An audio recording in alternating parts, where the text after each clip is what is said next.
हमारे नेता LOP राहुल जी का भी धन्यवाद देना चाहूँगा कि मुझे देश की जनता और थार की जनता से जुड़े महत्वपूर्ण मुद्दों पर अपना विषय रखने का आपने मौका दिया। राष्ट्रपति महोदया के अभिभाषण से सरकार की नीतियों, उपलब्धियों, योजनाओं का उल्लेख किया गया, जो लोकतंत्र की एक महत्वपूर्ण परंपरा है। लेकिन आवश्यक है कि हम इस अभिभाषण की गहराइयों से समीक्षा करें और देखें कि इसमें कितनी वास्तविकता है और कितना खोखलापन है। इस अभिभाषण के अंदर दलितों और महिलाओं की बात की गई, लेकिन आज देश के अंदर जिस प्रकार दलितों के ऊपर अत्याचार बढ़ रहे हैं वो वास्तव में चिंता का विषय है। हाल ही में मेरे संसदीय क्षेत्र के बलोत्रा शहर के अंदर दिन दहाड़े एक दलित युवक विस्ताराम की हत्या दिन दहाड़े चाकुओं से गोद कर दी गई और 2 महीने बीतने के बाद भी नामजद अपराधी अभी पुलिस की गिरफ्त से बाहर है। ये बहुत ही बड़ी चिंता का विषय है। अभिभाषण में देश की वास्तविक समस्याओं, महंगाई, बेरोजगारी, असमानता, कृषि संकट, किसान आंदोलन, भ्रष्टाचार और मणिपुर हिस्सा और महिलाओं की सुरक्षा, न्यायपालिका की स्वतंत्रता, इन पर कोई ठोस चर्चा नहीं की। इससे दिखता है कि सरकार इन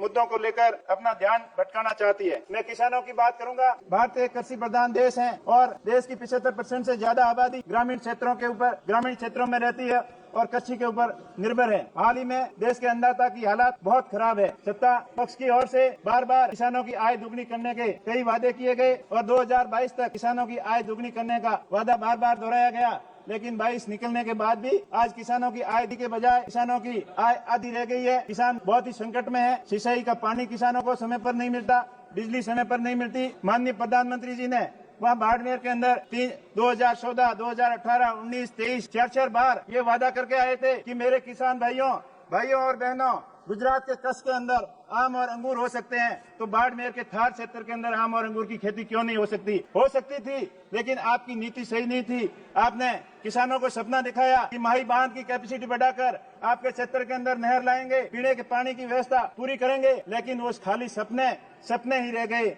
आज भी किसान पानी के लिए परेशान है, बिजली के लिए परेशान है, पूरी संकट के अंदर है किसान। अब मैं बात करूं, राष्ट्रपति जी ने अभिभाषण में JJM के बारे में जिक्र किया, जल जीवन मिशन योजना के बारे में। जल जीवन मिशन योजना की बहुत ही खराब है। सरकार के हजारों करोड़ रुपए खर्च होने के बावजूद भी धरातल के ऊपर इसका काम दिख रहा है। मेरे संसदीय क्षेत्र में सबसे निचले पायदान पर प्रोग्रेस है। कई जगह लाइनें डाल दी गई, लेकिन उसमें पानी का आता पता नहीं। कंस्ट्रक्शन इतना घटिया निर्माण है। सही योजना का सही प्लानिंग नहीं होने की वजह से किसानों को पीने का पानी नहीं मिल पा रहा है और साथ ही साथ पशुओं के पानी के लिए कोई गणना नहीं की गई है। मान्यवर, यही हाल किसानों को बिजली का है। आज देश के 75 साल बाद में, आजादी के 75 साल बाद लाखों घर देश के अंदर आज भी अंधेरे के अंदर अपना जीवन यापन कर पा रहे हैं। मेरे संसदीय क्षेत्र में 70,000 से अधिक लोग आज भी अंधेरे के अंदर जी रहे हैं। मेरा सरकार से मांग है कि अंधेरे के अंदर जीवन यापन करने वाले लोगों को बिजली के कनेक्शन मुहैया करवाए और RDSS स्कीम के अंतर्गत बिजली तंत्र को मजबूत किया जाए, ताकि आने वाले समय में बिजली संकट से मुक्ति मिल सके। साथ ही साथ मेरे क्षेत्र की कुछ महत्वपूर्ण परियोजना के बारे में मैं बताना चाहूंगा कि रेलवे नेटवर्क के बारे में राष्ट्रपति जी के अभिभाषण में विस्तार से चर्चा की गई, लेकिन हमारे क्षेत्र के अंदर रेलवे नेटवर्क का बहुत ही कम विस्तार हुआ है। लंबे समय से मांग थी कि जैसलमेर, बाड़मेर, भाबर रेलवे परियोजना को लागू करना, और उसकी कई बार मांग होने के बाद सर्वे भी हुए, लेकिन उसको दुर्भाग्य की बात है कि अनैतिक बताकर उसको रोक दिया गया। मेरा सरकार के माध्यम से मांग है कि इस महत्वपूर्ण परियोजना के बारे में विचार किया जाए और साथ ही साथ बाकासर के अंदर ड्राई पोर्ट बनाकर राजस्थान के अंदर जो इंपोर्ट एक्सपोर्ट को बढ़ावा देने के अंदर सहायता दी जाए।